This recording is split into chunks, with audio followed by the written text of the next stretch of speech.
Yo, what it do? SRT gang. Get your boy with the fat SwaggyReacts, and we are back with another reaction video, man. It shouts out to Mr. Ballin. And y'all already know what this type of video is, bro. Like, I mean, y'all see the title. Y'all already know what's about to go on, bro. For mature audiences only. And y'all already know how Mr. Ballin do when he get into these type of videos, man. So, like, share, comment, subscribe, bro. We're in for a treat. Get this video to 1,000 likes. And please subscribe to the channel. Share this video, man. That's the only way that we gonna grow. One subscriber at a time. We on the road to 100K. And I ain't finna hold y'all up, bro. Like, share, comment, subscribe, gang. Shouts out to Mr. Ballin, bro. Like, hey, man, let's get into it. Let's see what he talking about, bro. Let's see what he talking about. Let's go. In April of 2023, police in a little town in western India got a call about something horrible being discovered inside of this tent on a farmer's property. So the police went to this property, they found this patchwork tent, which was propped up against the stone wall on the back of the property, and the police, they opened it up, they looked inside, and at first they didn't really understand what they were looking at. It just looked like a sort of weird religious shrine of some kind. But upon closer examination, they realized what they were looking at was actually something very dark. This is one of those stories that goes in a totally random direction at the end, and I must warn you, it's quite graphic, so viewer discretion is advised. But before we get into that story, if you're a fan of the strange, dark, and mysterious delivered in story format, then you come to the right place, because that's all we do, and we upload once a week. So, if that's of interest to you, the next time the like button is not looking, secretly replace their medical marijuana stash with an ornery 200-pound Komodo dragon. Hey, I'm sure everybody in the world got medical marijuana nowadays, you feel me? Everybody got medical marijuana, if you get what I mean, you feel me? Marijuana stash with an ornery 200-pound Komodo dragon. Also, please subscribe to our channel and turn on all notifications so you don't miss any of our weekly uploads. Okay, let's get into today's story.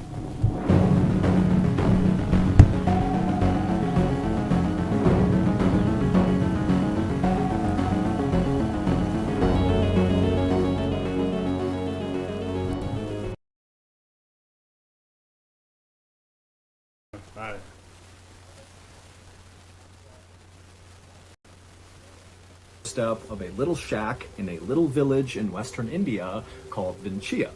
With these two parents were their two kids, a son and a daughter, who were 12 and 13 years old respectively, and they were really excited because tonight they were going to be spending the night with their uncle and their cousins who lived in this shack right in front of them. And so moments later, the door to this shack opened up, and immediately the two kids ran inside calling out for their cousins, and the uncle who had opened the door, he just smiled and said hello to Himu and Hansa, and the parents, they're calling after their kids to, please behave, listen to your uncle, be good, but they were already gone. And so finally the uncle said, don't worry, they're fine, we'll have a great night, we'll see you tomorrow. And so Himu and Hansa thanked him very much, and then they turned around, they grabbed each other's hands, and began walking out towards the dirt road that would take them back to their own home. The village that Himu and Hansa and their kids and their uncle and their cousins all lived in was a very poor, rundown farming community where, for the most part, people worked really hard but barely got by. But this night, as Himu and Hansa walked along this dirt road, passing by the shacks and tiny apartments and fields and livestock that were kind of all over the place, they weren't thinking about, the struggles of daily life in this village. Instead, they were thinking about how beautiful the village was that night. The sun was starting to set, and so the sky was this beautiful orange, and all the cows that had been out that day kind of wandering around the village were all starting to stand up and make their way back towards their stables for dinner, and with every step the cows made, the little bells on their neck would ring out. And so the scene in front of Himu and Hansa was so beautiful and peaceful that for a moment they just stopped on the road and kind of took in the sights and sounds. And then at some point, a group of cows who were making their way to their stable came up onto the road right where Himu and Hansa were, and very quickly the couple stepped back to make sure no mud or dirt got kicked up on their clothes. Right. Now, Himu and Hansa were farmers by trade, and so on most days they would wear clothes that were covered in mud and dirt. But this night was different. Himu and Hansa were wearing their finest outfits, and they were not about to get them dirty. Hansa had on her beautiful red dress, and Himu was wearing a starched white button-up shirt. After the cows had crossed the road and suddenly the path was clear again for Himu and Hansa to walk on, Himu paused before taking a step, and he turned and just looked at Hansa. And Hansa, who lately had been feeling quite down, appeared to be very happy and radiant. And so Himu just smiled at Hansa, and at some point Hansa looked up and smiled at him, and then before long they were holding hands again, strolling down the road. Keep it quilted means you keep it the best. 3 layers of plush comfort you can see. A little while later, the couple turned onto their street, and just up ahead on the left side, just off the road, they could see their home, which was a small concrete and brick structure. But when the couple actually reached their property, instead of going in the front door, they walked around their property into the back side where all their crops were. They were growing peanuts and cotton. And Himu and Hansa just walked straight back away from their house through these fields all the way to the very back of their property, which was marked by this huge stone wall that was as tall as Hansa was. And when they reached this wall, they also reached their tent. It was like this patchwork tent they had built with one side being supported by the stone wall and the other side. Bro, wait. Like this ain't a tent that we normally see like out in the world. You know, 9 out of 10 people got tents that's like just regular tents. Like this shit was like, now this room right here, like this is something different. Like they took their time with this one, like for real. They had built with one side being supported by the stone wall and the other side, And that's the side smart. closest to them as they approached it, was supported by these pikes they had driven into the ground. Inside of this tent was the family's shrine to the Hindu god Shiva. And over the last couple of days, Himu and Hansa had been working on this new addition to the family shrine. It had been a lot of work, but it was finally done, and tonight, Himu and Hansa were finally going to be able to use it. The couple stood outside the tent, taking in the sights and sounds of the beautiful sunset, and then, one after the other, they went inside the tent. The next day, sometime in the afternoon, Himu and Hansa's children returned from their uncle's house after sleeping over there the night before. And when they got to their home, they went in the front door and immediately called out for their parents. But their parents were not inside the house. And so these siblings walked all around the house and then went out the back door thinking maybe their parents were out in the fields working. But when they went outside, they saw their parents were not out there either. And so as the kids stood there kind of wondering where their parents were, the boy said to his older sister, maybe they're in the shrine. So the kids left the back of their house, they cut straight across the field, all the way to that back stone wall where they found the shrine, the tent that was propped up against the wall. And right away, the kids noticed something was off about the shrine. Whenever their parents were in there praying, they could typically hear them from a distance as they walked up to the shrine. But now, standing right outside of it, it was totally silent. The kids finally lifted up the flap of the tent, and they looked inside, and once again, they did not see their parents. Instead, what they saw inside of the shrine was totally confusing. What was it, bro? What the freak? Once the news headlines fade about whatever terrible thing happened to them, the victims of violent crime and their families are often left to pick up the pieces of their shattered lives all on their own. This is why we started the Mr. Ballin Foundation. It is a registered 501c3 charity whose sole purpose is to help these forgotten people. However, we can't do it alone. Since last year, with your help, we were able to raise and give away to victims of violent crime and their families nearly $500,000. And this year alone, our studio, Ballin Studios, is going to donate $1 million. And to be clear, the Mr. Ballin Foundation does not make a profit. Zero. Meaning 100% of your donations to the foundation go to the cause. Not to overhead, not to salaries, nothing. It's just the cause. So if you're looking for a highly transparent, very active charity that is just trying to do the thing we say we do to support victims of violent crime and their families, then look no further than the Mr. Ballin Foundation. To make a donation, simply go to MrBallin.Foundation and click on Donate. Again, that's MrBallin.Foundation and click Donate.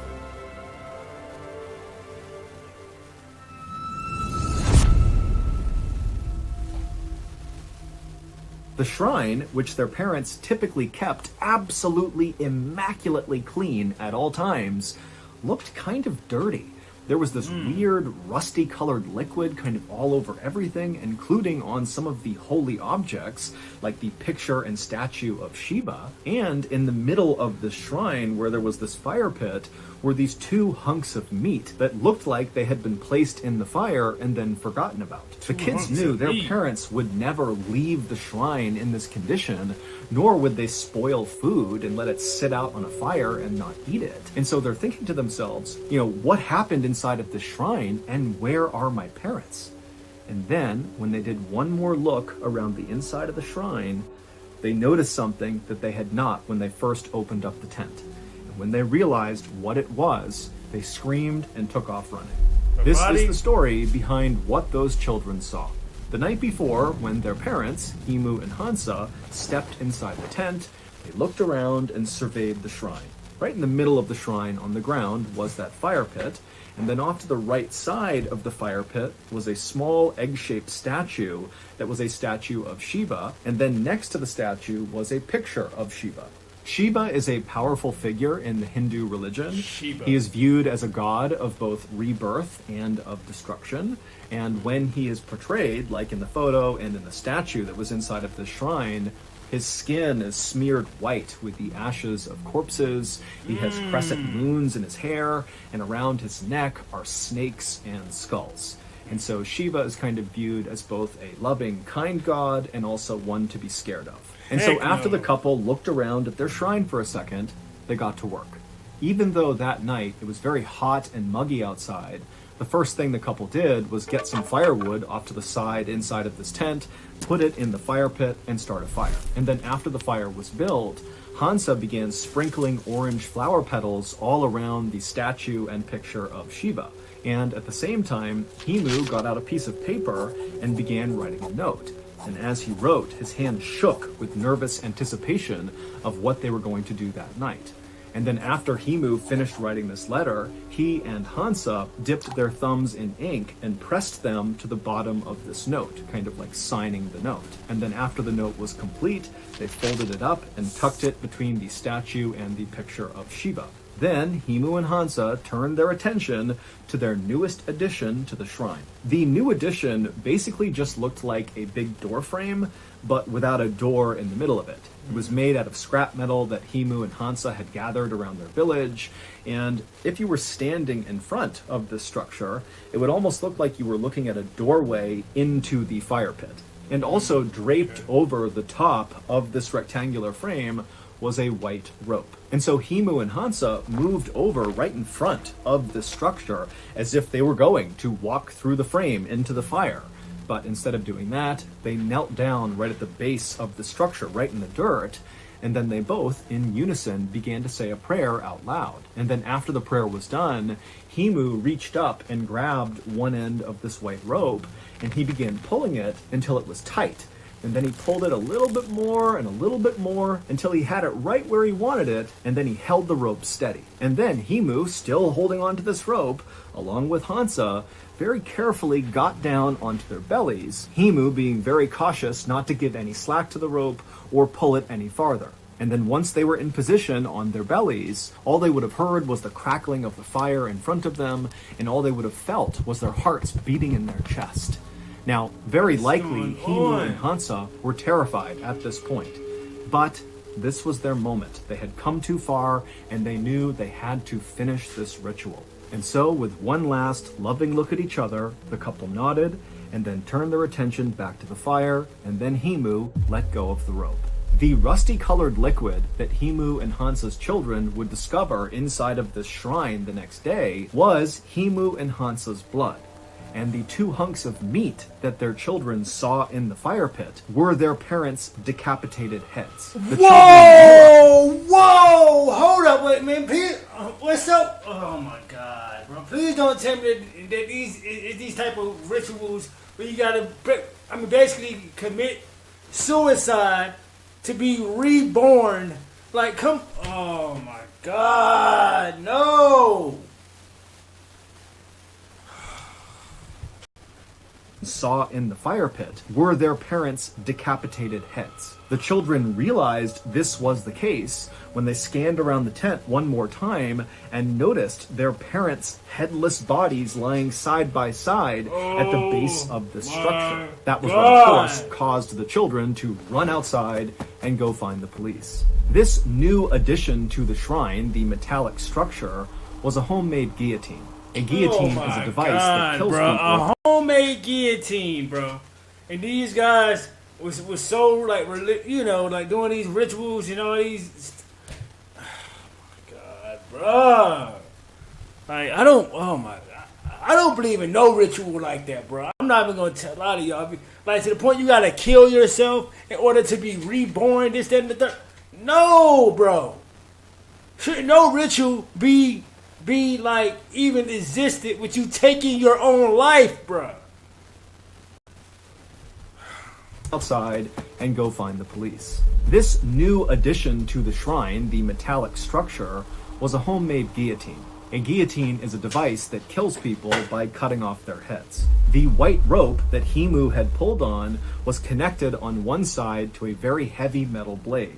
And so when he was pulling the rope, he was pulling that blade up off the ground until it was positioned right above them. And then he held it steady. And then when he let go, the blade fell straight down, striking the backs of their necks, decapitating them instantly and sending their heads rolling forward into the fire, as designed.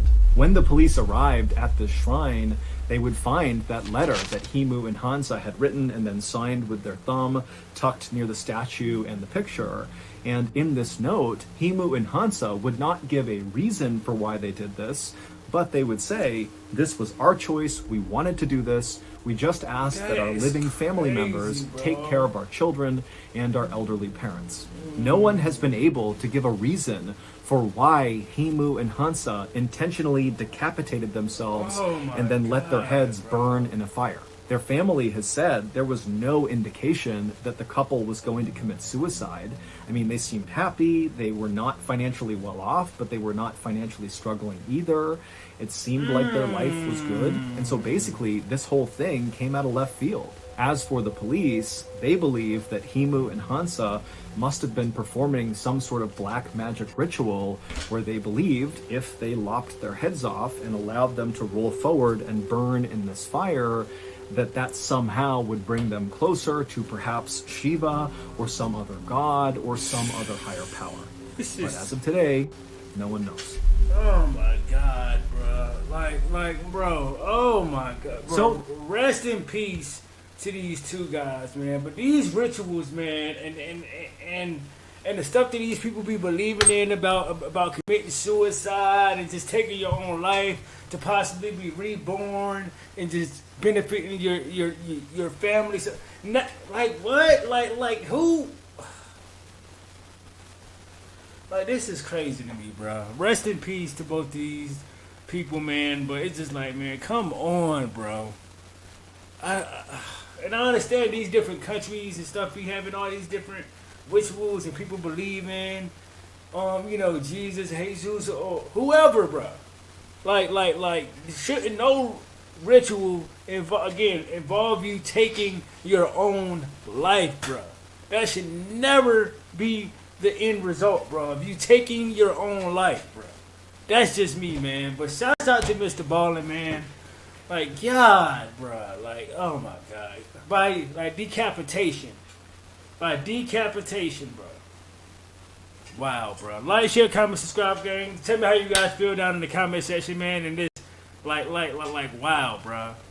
Wow, bro. SRT gang. I am out this thing, man. Oh.